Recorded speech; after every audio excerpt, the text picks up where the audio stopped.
If you are growing a company, something happens at 50 employees. We're going to talk about that today as part of Introduced by Technically.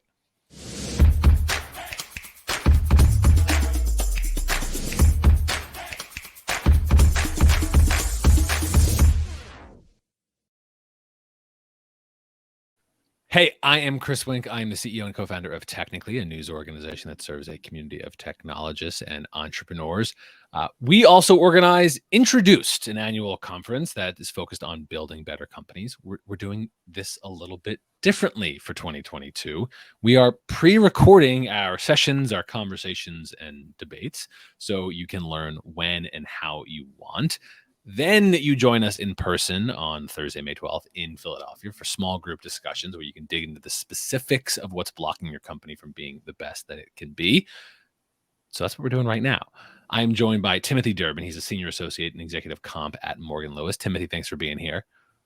Absolutely. Thanks for having me. Glad to be a part of the fun here. We're so happy you're here because one of the topics that I've long been interested quite genuinely is the cultural and legal, which we'll get into, realities of something happening around 50 employees. The 50 employee mark is something we hear a lot about. So we're going to have a conversation about this, what you need to know as you look at your own company crossing that banner. Timothy, let me maybe just start because I only somewhat tested this hypothesis with you around the 50 employee mark. Why don't you tell me what, from your work with clients, companies, and what does happen at around 50 employees? Yeah, absolutely. So I think the phrasing that you used earlier, that there's both a legal and a cultural shift, I think that's absolutely right. And we see it as lawyers and as just counselors to our clients. There's an entire compliance regime under federal and local labor and employment laws that kicks in at the 50 employee mark. But setting aside that compliant risk, and I'm sure we'll have the opportunity to talk about it, there's also just a cultural shift. And it's a time that we see many clients start to take stock of how they want to continue to grow, how they want to organize their employee base currently, how they want to make sure that they continue to be a competitive in the hiring process. And it provides an opportunity to think about incentivizing both current and future employees with new programs, both cash compensation, potentially equity compensation. One of the compliance regimes we'll talk about is that at the 50 employee mark, a lot of employee benefit laws, so laws related to requiring health coverage, kick in. So it's also the opportunity to think about how you want to structure broad-based employee benefit programs like health, like disability, and whether or not you want to start to internalize those costs by developing your own employee benefit programs, or what we have seen more commonly in the marketplace, or at least I should say with increasing frequency in the marketplace, is engaging what's called a PEO, which is a professional employer organization, where you can sort of transition from a small business to a medium-sized business and outsource a lot of the compliance issues that kick in. We also start to see companies look toward how they want their relationships with the most senior members of their team to look like, how they, as I mentioned earlier, incentivizing them with certain compensation streams is a big part of that. Providing them certain assurances with employment agreements is another way that happens. So it's both the opportunity to sort of take stock of your workforce as well as an important legal milestone. I want to come back to the legal milestone here in a moment, but just to linger on cultural, I can't say offhand how many conversations I've had with CEOs, entrepreneurs, HR pros that there's something that just starts happening around here. Systems and processes that they did have in place, even well-intentioned ones, just seem to start getting stretched thin. I think I've seen commonly putting out the world that around the number that around 15 to 20 employees is often when perhaps an HR coordinator might show up. Increasingly, I hear companies using it's an operations manager. They might have some training. Maybe they're SHRM certified. Maybe they're not. Maybe they're just in and around operations. As you alluded to, some of this gets outsourced, and that next level of process and system comes in at that 10, 15, 20 employees, and that can get you somewhere. And I think we've covered lots of organizations, particularly around professional services, that stay in that smaller size, and that can do you well, but we'll get into maybe what they need to be aware of. Just starts getting to another level at 50 employees. And that makes me want to then go into the legal issues. We'll come back to some of the cultural ones. But let's go to legal realities, because there is something actually happens when you get the 50th W-2 employee. So there are a few steps on this. Maybe just walk me through some of these, and maybe we'll dig into them. Yeah, of course. So it might be helpful before we get to the legal milestone of 50 employees, because it is a sea change, but to sort of recap the road along the way to 50 employees. Mm-hmm. There's a complex and interlocking system of federal and local employment laws that govern the employment relationship. So starting with just 0 employees, so all employers, essentially, anyone who has an employee of any kind, there's a couple of laws that apply no matter what. Those include the Fair Labor Standards Act and what's called ERISA. The Fair Labor Standard Act just requires each employer to pay minimum wage, so that doesn't kick in at any point other than 0. It also puts in place overtime requirements, as well as essentially requires, because of the way that it requires overtime and other components, essentially requires employers to correctly classify their workers as either employees or independent contractors. That's a legal distinction that can come with some unwanted litigation, and so it's helpful to recognize that that's a legal regime that kicks in well before 50. So there's certainly compliance things to think about there. The second of those was ERISA, which is the Employee Retirement Income Security Act. You did it. Yeah, of 1974. There you go. Flexing now. Yeah. So written it enough times in enough documents to have memorized it somewhere along the way. So that is basically, as it might sound by the word retirement, that's the legal regime that governs employee benefit plans that are maintained by employers. So that kicks in at 0, but it only kicks in to the extent you're offering employee benefit plans. So we'll get to 50 where a new benefit plan regime kicks in. But if you start voluntarily offering benefits before hitting that 50 mark, then you're dealing with some ERISA compliance questions. Mm-hmm. So from 0 to 15 is another milestone under federal law. That's when certain non-discrimination laws kick in.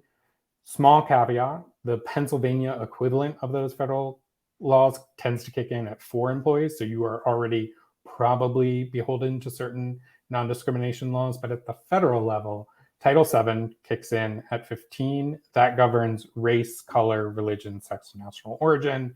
You've also got the Americans with Disabilities Act and the Pregnancy Discrimination Act. So that sort of anti-discrimination legal regime at the federal level kicks in then. At 20 employees, getting closer to 50. At 20, you get some of the final discrimination things. That's when age discrimination employment kicks in. That both prevents discrimination in the context of hiring or taking employment actions against people, but also has some complicated components related to terminations that can be a little tricky. And so it's a little bit of a thorny legal regime that you want to be aware of even before you're hitting the 50 mark. And then finally, COBRA kicks in at 20. There's a little bit of a lead time there because it's 20 employees in the preceding year. So if you hit the 20 threshold in 2022, it won't actually kick in until 2023. And just like the ERISA legal regime, that is a continuation. We all know COBRA colloquially, at least, that's about the continuation of employee benefits. So it's only going to impact employers who are already providing benefits at that level. Mm-hmm. Finally, so we come to the star of the show, which is the 50 employee threshold. At that point, two major regimes kick in. The first is the Affordable Care Act. The second is the Family and Medical Leave Act. So the Affordable Care Act was a wide-scoped legal regime that has implications for employers, insurance agencies, and government enforcement agencies. For employers, the key thing is that at 50 employees, an employer becomes an applicable large employer, which means they become subject for the first time to employer shared responsibility rules. And what those essentially do is they require you to provide affordable minimum value coverage, using the words of the statute, affordable minimum value health coverage to full-time employees. The tricky thing about the Affordable Care Act is that who counts as part of your 50 employees threshold is a difficult to navigate question. It's not just 50 full-time employees. There are components that say they're trying to prevent employers from doing a runaround by just hiring, 25, 35 an hour a week individuals rather than crossing the 40-hour threshold. There are times where part-time employees, their hours get aggregated and they become sort of hypothetical full-time employees, and that kicks you up to the number. So it's not a hard and fast rule of 50. It's 50 full-time equivalent employees. Then finally, there's the Family Medical Leave Act. If you have 50 employees for 20 or more weeks of the year, then you have to provide 12 weeks of unpaid leave to each of your full-time employees for certain events related to family and medical leave. So those are like birth of a child, adoption of a child, care for a family member with an illness, or need to take medical leave yourself, or the employee needs to take medical leaves themselves for their own medical conditions. Asterisks on that is that the city of Philadelphia has its own leave law that kicks in at 10 employees. So there is the likelihood that if you're operating within the city of Philadelphia, you already had some leave requirements applied to you for some time. Now that's great as an overview. To linger on this for a minute, it's helpful for me to actually hear you read through that.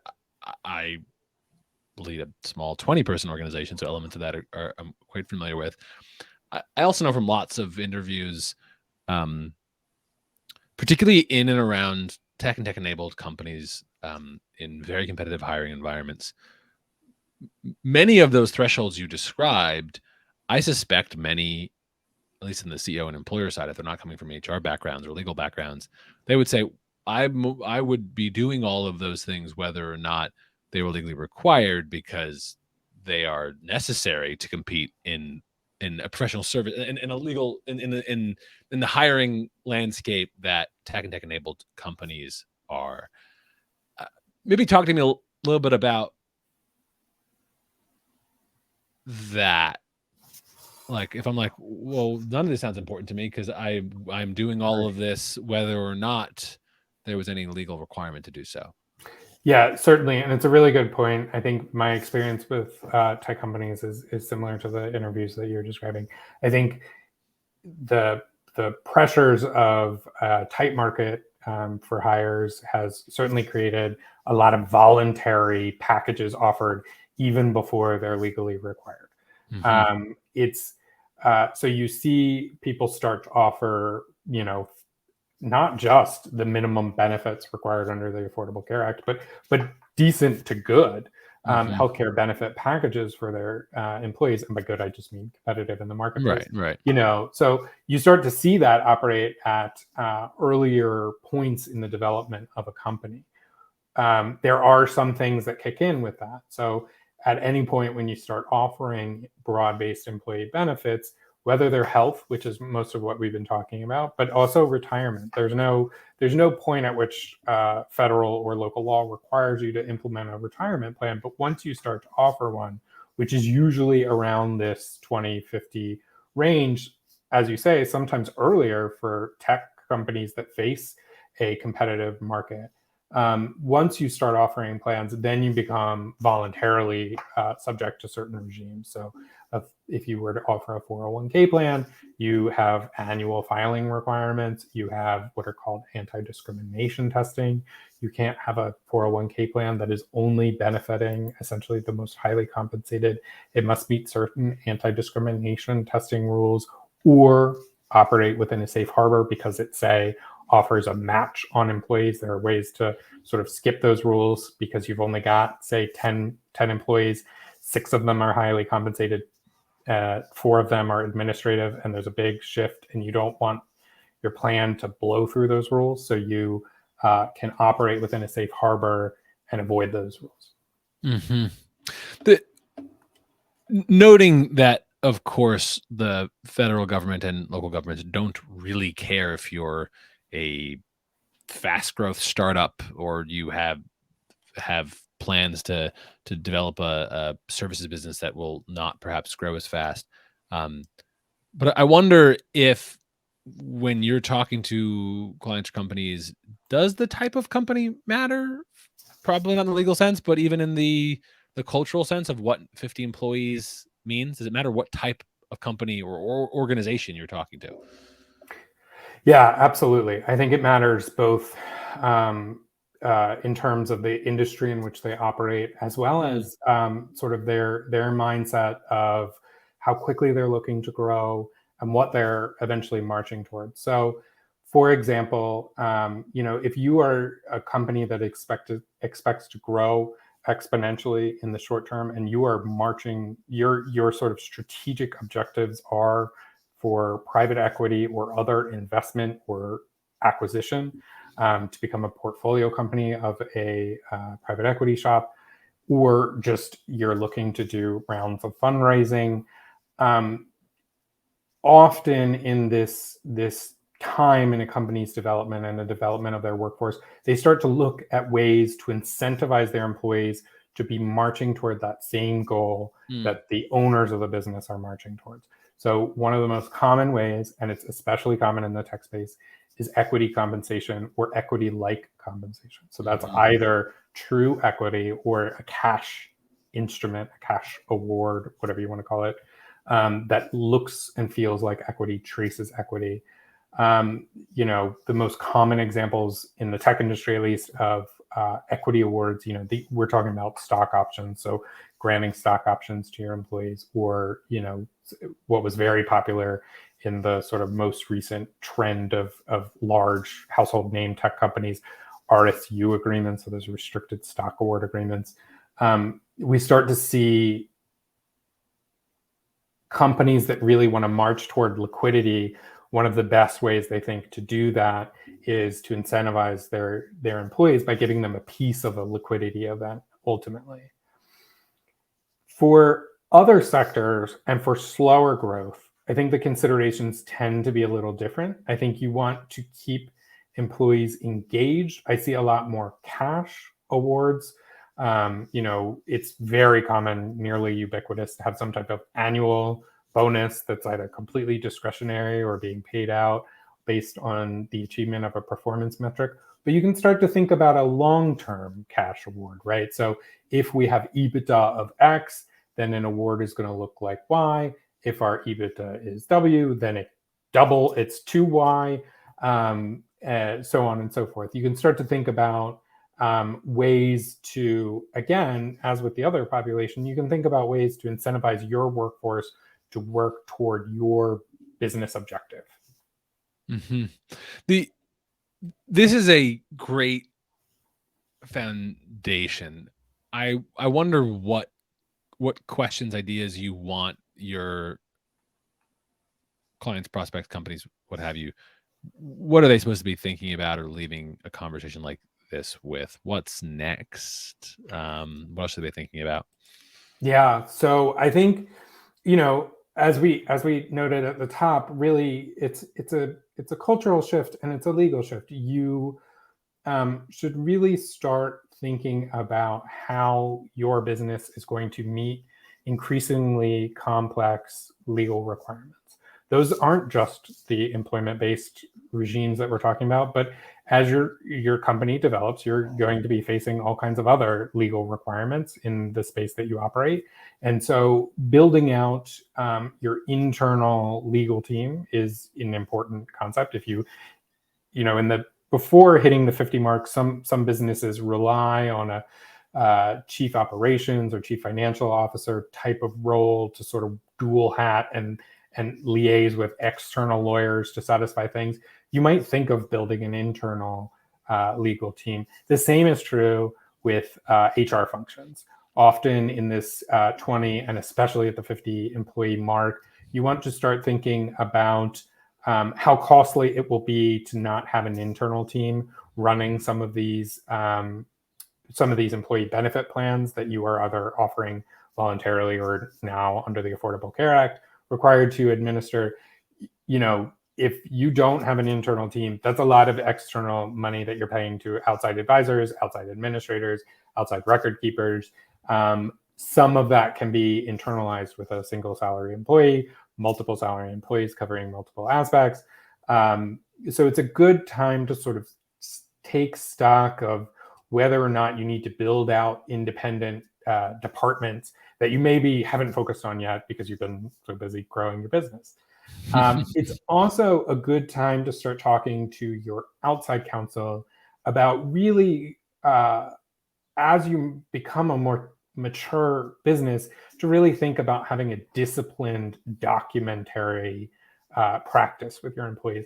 That means most likely they're going to advise you thinking about implementing an employee handbook. And an employee handbook is really helpful because, as I mentioned, there's certain leave laws that kick in, and it's a really good repository for describing and making sure those leave practices, obligations, and ability to take leave are all implemented in a routine and universal basis across your entire employee force. You know, when you're a smaller business, you tend to sort of like say, well, you can't take that time off now. We're leading up to a big crunch. There's only 5 of us. It's all hands on deck. It's better to start to think about those things in a disciplined, universal way. Handbook's a great way to sort of set the guide rails for that. It also, as I mentioned, as you've continued to grow, become subject to anti-discrimination rules. It's a good handbook is a good repository for some of those policies that are helpful in that context. It's a good place. It's a great place to describe employee benefits that you have either voluntarily or meeting the requirements of the Affordable Care Act started to offer. And then, you know, other good practice things, anti-drug policies, retaining personnel records, when paydays occur. I mean, the most basic things, right? Like you get paid on the 15th and 30th of the month, how performance reviews work, what you're allowed to do with company materials, such as computers, things of that nature. So a handbook can be really useful. You can even structure it in a form where it becomes an agreement with the employee because they sign an acknowledgement. So thinking through a documentation with the employee force as a whole is really helpful. But also individual arrangements with employees. It's a good opportunity to start being disciplined in providing each employee who starts some type of agreement, whether it's a full-blown employment agreement, whether it's an offer letter that is minimal in scope and just sort of sets out the duties that they're expected to perform. It's a good opportunity to start thinking of yourself as a more, a machine that's operating with employees, and you make sure you have an onboarding process, right? So when a new hire is done, you are checking their immigration documents, you're giving them a handbook, you're giving them an offer letter, and it really gives you sort of the discipline to meet some of these complexities. It's a really good time to start having those conversations with your outside counsel. That might be a perfect way to leave it, because you're hitting on there's a degree of operational excellence. Often founders and entrepreneurs will think critically about their sales operations, their product delivery operations. You're alluding to the internal operations as needed as well. Timothy, something happens at 50 employees. I think we've outlined it. There's a degree of cultural change that you need to be mindful of. There's lots of legal compliance issues that are worth keeping in mind. Even if you think that you've above the hurdle, there are ones you have to check on. Timothy, Thank you for being part of this conversation. Yeah, it was my pleasure, and I look forward to the live portion as well. Yeah, we'll see everyone Thursday, May 12th. Timothy will be among the brilliant people on hand to have conversations with. We'll see you then. Thanks so much, everybody. Bye.